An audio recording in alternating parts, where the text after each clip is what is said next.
At ayan mga ka-crypto, balitang XRP po ulit tayo sa video na ito. At narito ang ating pinakaunang balita kung saan ang sabi rito ay 50% of XRP wallets are empty.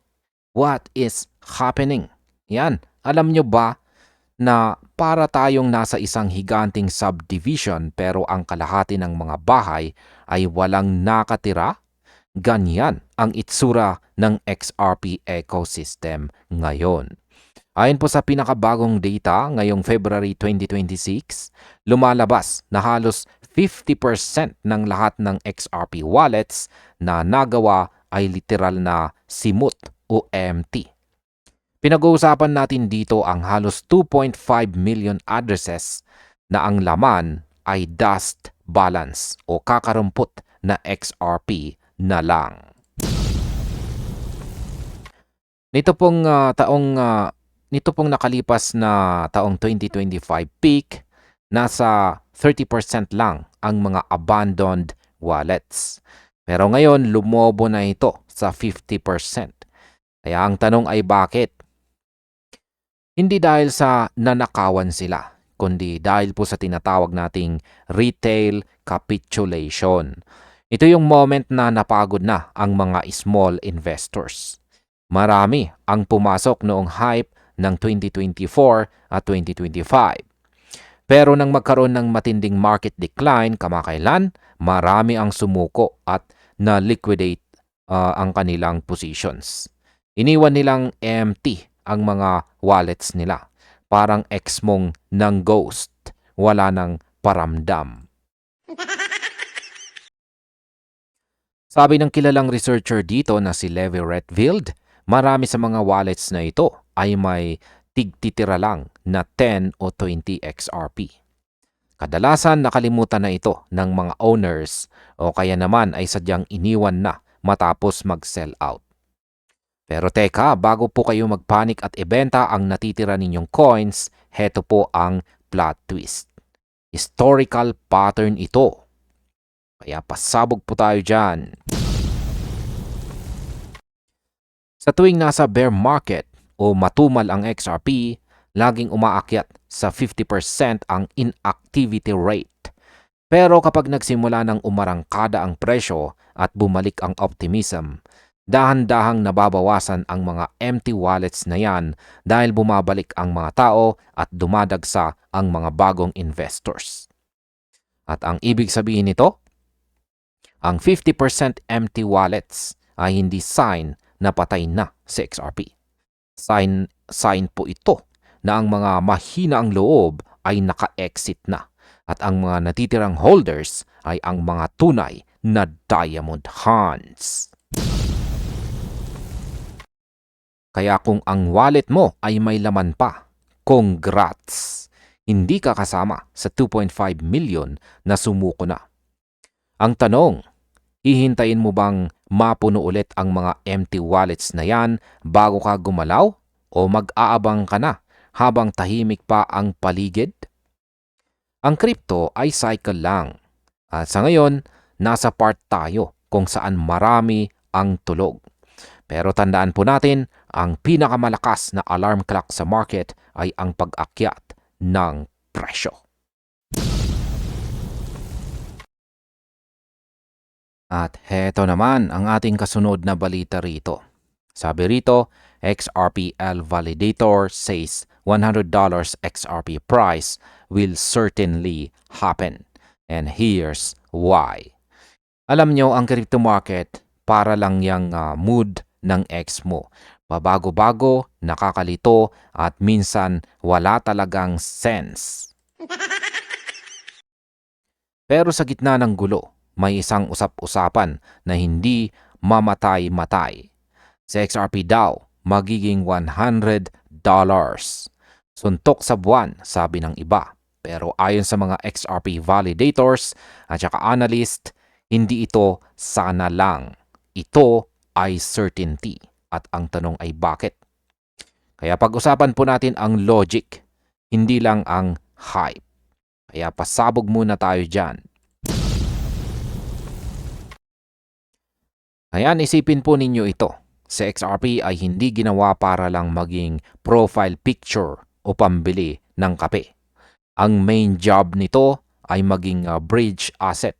Ibig sabihin, siya po ang tulay para sa trilyon-trilyong dolyar na cross-border settlements, tokenized securities at saka stablecoin liquidity. Sabi nga ng analyst na si 24 Hours Crypto dito, mathematically at logically, kailangang mangyari ang $100 price point para magampanan ni XRP ang kanyang trabaho. Isipin mo, paano mo itatawid ang $150 trillion annual global payments kung ang presyo ng bawat XRP ay barya lang? Para kang nagtangkang ilipat ang laman ng isang swimming pool gamit ang isang kutsara. Hindi kakasya ang liquidity niyan. Ngayon ay hindi lang ito tungkol sa padala ni tito mong nasa abroad. Pag-usapan po natin ang tokenization. Ang mga real-world assets, kung saan ay mga lupa, stocks, bonds, ay tinitignan na. Yan, tinitignan kung saan ay maaaring maging 10 to 30 trillion dollars industry pagdating ng taong 2030. Ang XRPL ay na-design para hawakan ang ganitong kalaking volume. Kapag ang mga dambuhalang institution ay nagsimulang gumamit ng XRP bilang settlement layer, ang demand ay hindi lang tataas. Sasabog ito. Ang asset na nagsisecure ng bilyon-bilyon ay hindi pwedeng magmukhang microcap forever. Kailangan itong mag-scale sa presyo para ma-absorb ang value na dinadala nito. Ngayon, ang $100 valuation ay tinatawag na logical equilibrium. Hindi ito dahil sa may biglang nag-tweet na celebrity. Ito ay dahil ang presyo ay kailangang sumalamin sa scale ng financial activity na pinapatakbo nito. Sa madaling salita, kung si XRP ang magiging daluyan ng pera ng buong mundo, kailangang malaki ang tubo ng gripo. Hindi pwedeng pang garden hose lang ang size kung baha ng pera ang dadaan. Ang utility-driven assets ay naturally na nagre-reprice base sa value na sinisecure nila. Yun ang science, hindi lang hula ng bolang kristal. Sa aking opinyon, habang ang iba ay busy sa panunood ng daily candle, ang mga long-term holders ay nakatingin sa structural purpose ni XRP. Ang $100 mark ay hindi lang pangarap. Ito ay natural valuation ng isang systemic importance sa susunod na generation ng global finance. Kaya kung naghihintay ka, tandaan mo, ang logic ay laging nananalo sa dulo.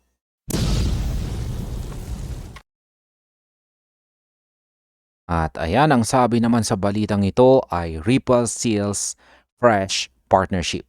XRP Army reacts. Yan, dito po sa mundo ng crypto, madaming balitang udyok o hype lang. Pero pag ang pinag-uusapan na ay bilyong-bilyong dolyar at mga higanting institution sa UK, ibang usapan na yan. Ngayong February 2026, opisyal na. Ang Ripple at ang Aviva investors ay magkakampi na. Hindi ito biro dahil ang Aviva ay hindi lang basta kumpanya. Sila ay isa sa mga haligi ng asset management sa Europe. Ngayon ay ano nga ba ang plano?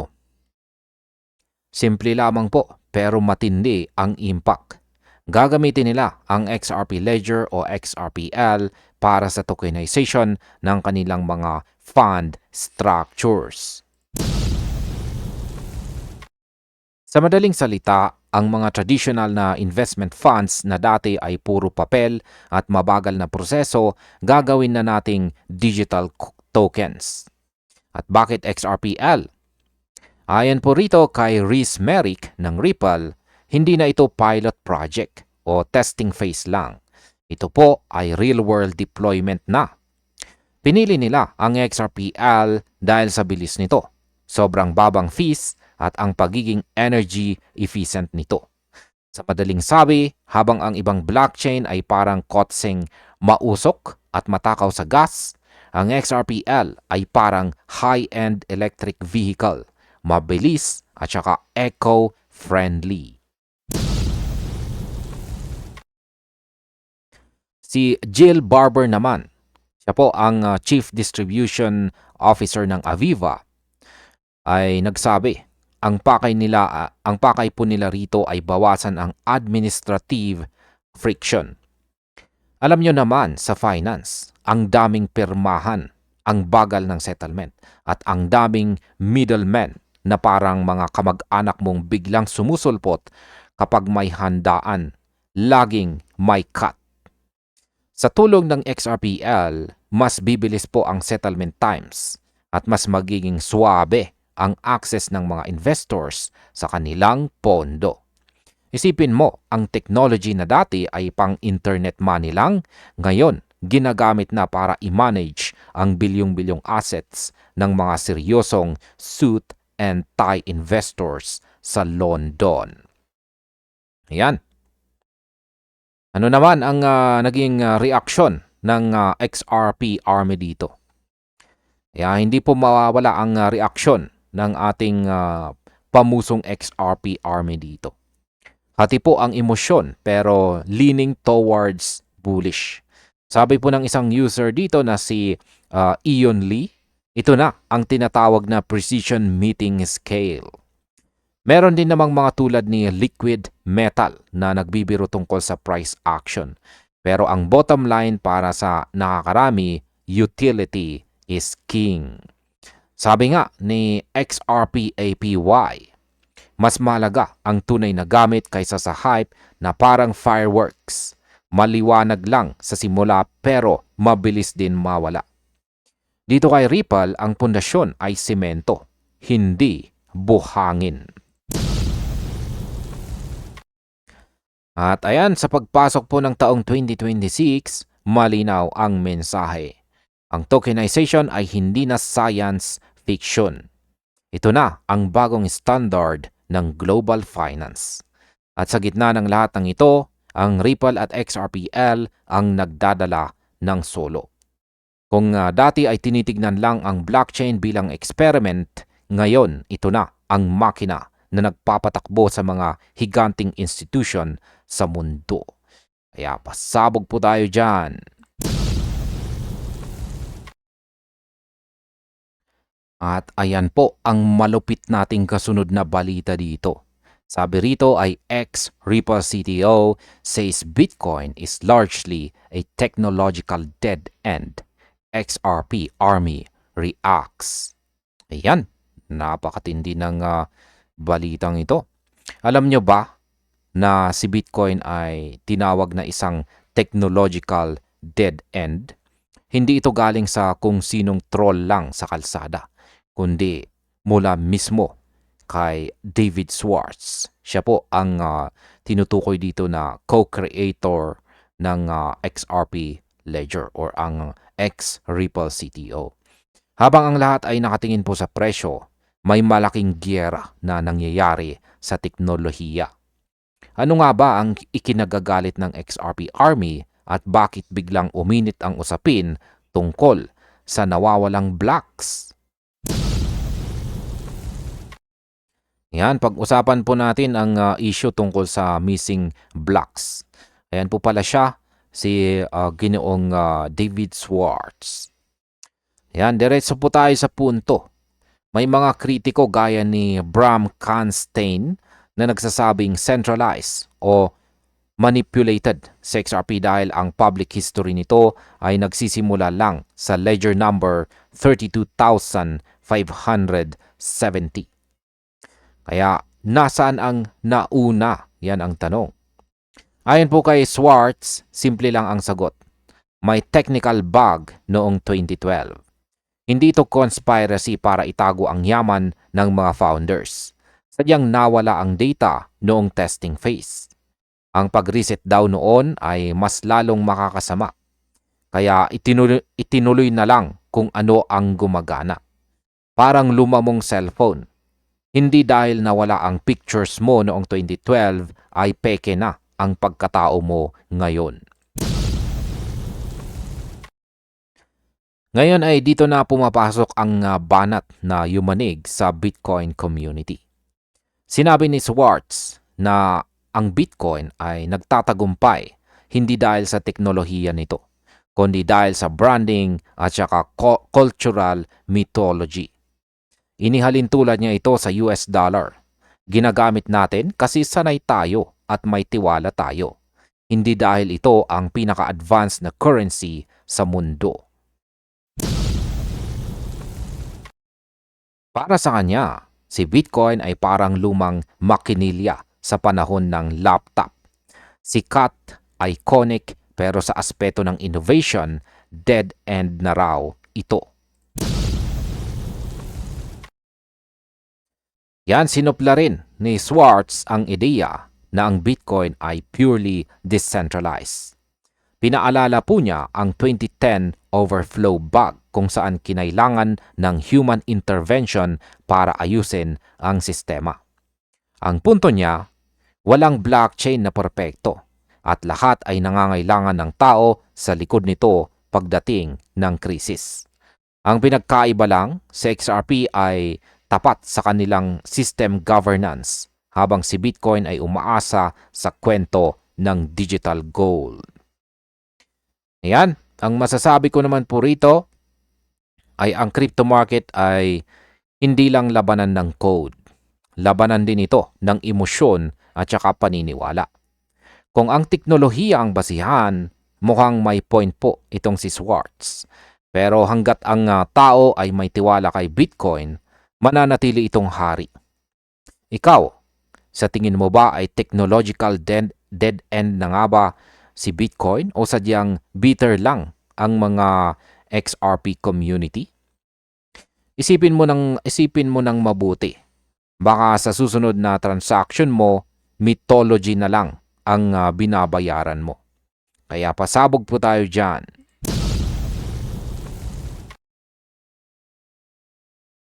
Ayan, ang balita naman na ito ay may kaugnayan kay Egrag Crypto.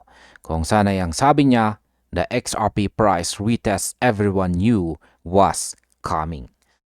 Alam mo ba kung ano ang pinagkaiba ng isang milyonaryo at ng isang luhaan sa crypto? Hindi lang to tungkol sa swerte. Ayon po kay Egrag Crypto, ang nararanasan nating XRP price retest ngayon ay hindi isang sinyalis ng pagbagsak, kundi isang structural pause. Parang pag-ibig lang yan. Kailangan mo munang huminto at mag-isip bago ka tuluyang ma-fall. Pero sa market, ang tawag dito ay preparation o paghahanda. Noong pamang July 2025, na-predict na ang eksenang ito. Ang retest ay parang attendance check sa school. Kailangan mangyari para masiguradong buhay pa ang trend. Kung titignan po natin ang kasaysayan noong 2017, si XRP ay hindi lang basta umakyat. Dumaan muna ito sa matinding consolidation o yung mga panahong parang walang nangyayari. Ang retest na ito ay bahagi po ng Fibonacci positioning at saka long-standing support dynamics. In short, normal lang ito. Ang hindi normal ay yung kaba mo na daig pa ng nakakita ng multo. Ngayon, ang problema sa atin, mabilis tayong ma-stress. Ang market volatility ay ginawa para i-test ang ating conviction. Sabi nga ni Egrag, ang market ay binibiyayaan ang mga pasensyoso pero pinarurusahan ang mga emosyonal. Ang mga boots o machines, wala silang takot kaya sila ang madalas nananalo. Pero tayong mga tao, isang dipa lang ang pula sa chart, gusto na nating mag-exit. Kaya tandaan natin, ang tagumpay po sa cyclical markets ay hindi nakadepende sa hula, kundi sa endurance. Kaya kung plano mong yumaman ng mabilisan, mas mabilis pa ang pag-exit mo kaysa sa pagpasok ng profit.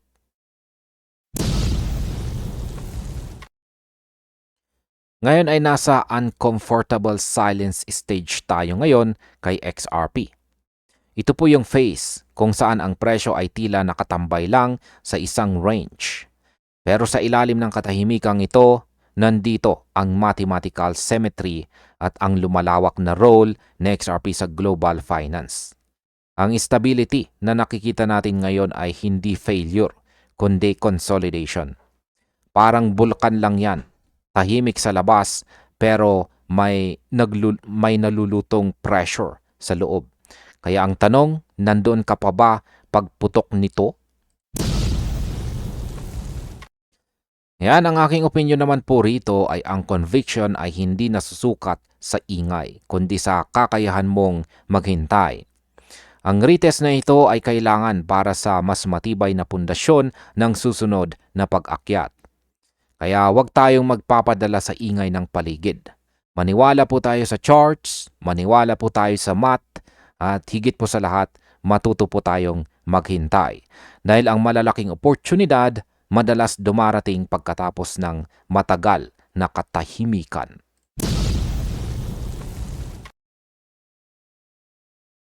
Ayan, malupit ang ating sunod na balita dito. Sabi rito, German analyst calls XRP financial system backbone, sets near-term target. Akala ng marami, hamak na kripto lang itong sa XRP. Pero ayon sa mga German financial analyst, hindi lang ito basta token. Ito ang magiging backbone o gulugod ng bagong global financial system. At ang tanong ay bakit?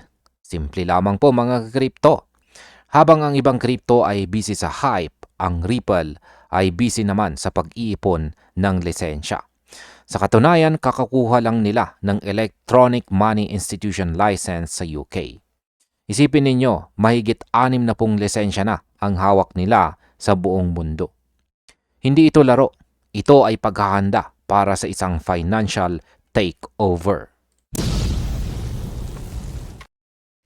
Hindi po target ng Ripple ang barya-baryang bayaran o micropayments. Ang habol nila ay ang backbone level ng sistema, yung mga dambuhalang transaksyon na nagpapatakbo sa ekonomiya ng mundo. Sa XRP ang magsisilbing bridge currency para sa mabilis at murang settlement na hindi kayang gawin ng mga lumang bangko. Para itong express lane sa gitna ng traffic sa EDSA. Pero para sa pera. Ngayon ay pag-usapan po natin ang presyo. Alam nating lahat na ang $1.35 range, alam po natin lahat na tayo ay nasa presyong $1.35 range. Pero ang forecast ng mga eksperto dito sa Germany, may near-term target sila na $7 to $9. Mukhang malayo? Siguro. Pero kung ikukumpara po sa utility at regulatory footprint na itinatayo ng Ripple, parang discounted price pa nga ito para sa mga long-term holders. Ang strategy po dito ay hindi get rich quick. Ito ay multi-year growth. Habang dumadami ang bansa na nagbibigay ng green light kay Ripple, lalong tumitibay ang pundasyon ng XRP Ledger. Hindi lang ito speculative asset, ito po ay infrastructure. Kaya kung naghahanap ka ng sign, mukhang ito na yun. Hindi kailangang magmadali dahil ang mga pinakamatibay na tulay ay hindi natatapos sa loob ng isang gabi. Pero kapag tapos na ang construction, siguradong lahat ay dadaan dito.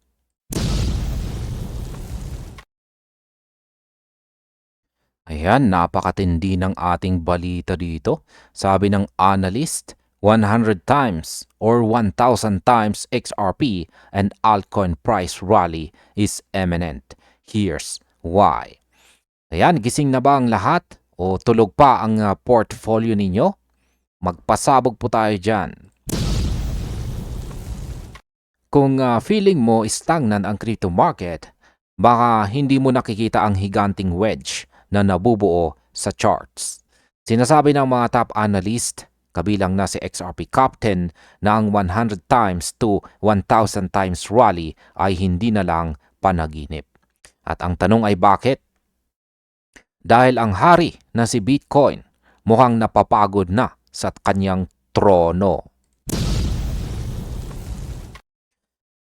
Yan mga kakripto, pag-usapan po natin ang Bitcoin dominance. Simula early 2024, pataas lang ito ng pataas. Umabot pa sa 64% last year. Pero ngayon, na-stuck o naipit po siya sa 59 to 60% na range. Para itong jeep na pilit umaakyat sa bagyo pero mausok na ang makina. Kung ang dominance ni Bitcoin ay tumama sa support level at bumagsak sa ilalim ng 58%, dito po nangyayari ang magic. Ang tawag dito ay capital rotation. Ibig sabihin ang pera ng mga whales, imbis na itambak kay Bitcoin, ay dadaloy na sa mga altcoins. At sino ang laging handa sa ganitong eksena? Siyempre, walang iba kundi si XRP. Yan, ang sunod na tanong ay bakit si XRP? Simple lamang po mga kakripto. Si XRP ay parang yung ex mong laging nandyan, liquid, matatag, at laging handang bumalik sa spotlight. Historically, kapag bumaba ang Bitcoin dominance, dambuhala ang galaw ni XRP. Ngayon, dito sa technical side, may nabubuong wedge dito sa chart. Kapag nag-breakdown ang Bitcoin dominance sa wedge na yan, asahan natin ang isang altcoin season na mas malakas pa sa kape mo sa umaga. Ang liquidity ni XRP ang nagpapadali para sa mga institution na pumasok nang hindi nagkakaroon ng masyadong slippage. Ngayon, baka mag-resign ka sa trabaho. Linawin muna natin. Ang 100 times o 1,000 times prediction ay nakadepende sa confirmation ng weekly close. Kailangan nating makita na ang Bitcoin dominance ay tuluyan ng bumitaw sa support line.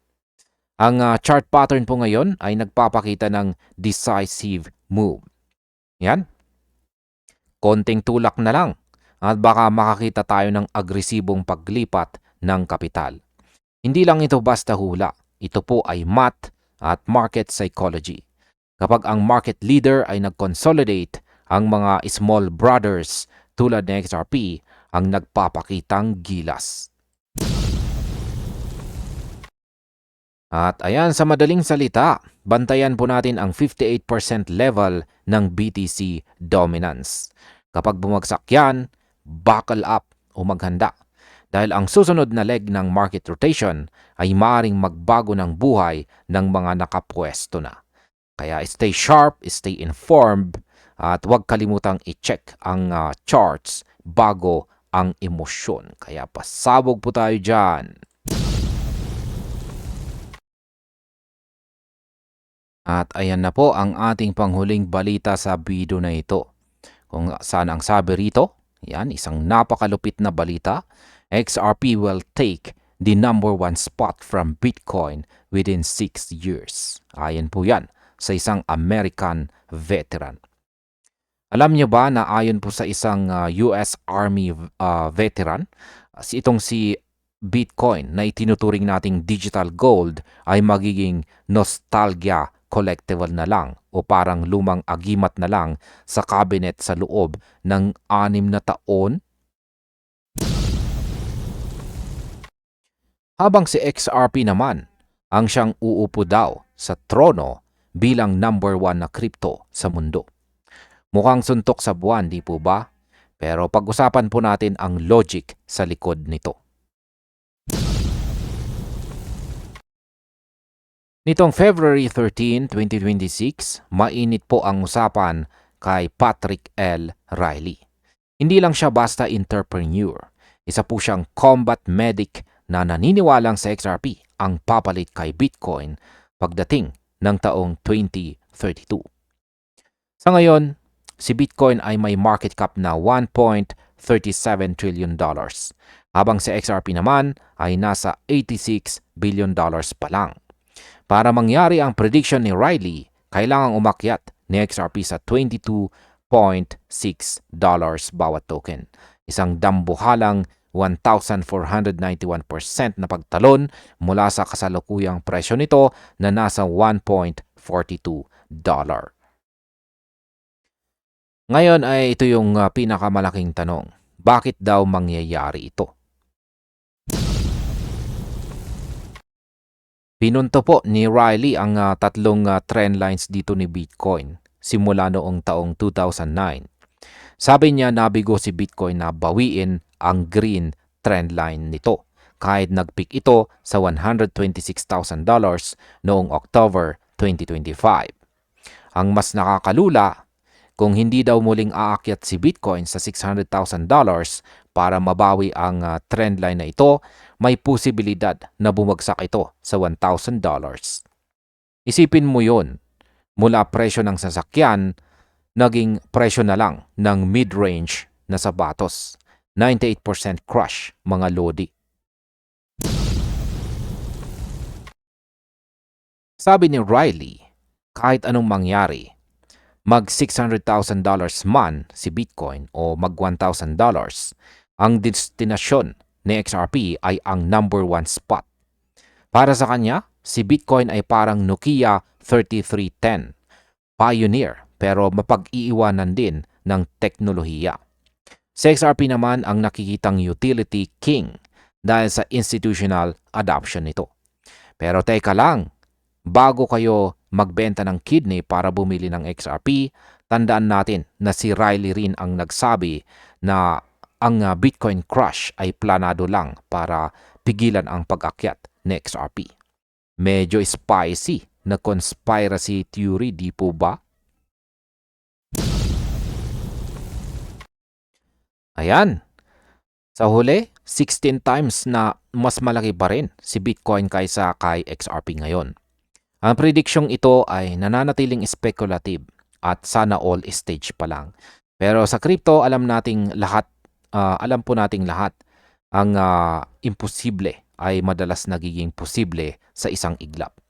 Kaya ang tanong ay, handa ka na bang makitang maging collectible na lang itong si Bitcoin? At ayan po mga ka-crypto, hanggang dito na lamang po tayo sa video na ito. Marami pong salamat sa panunood.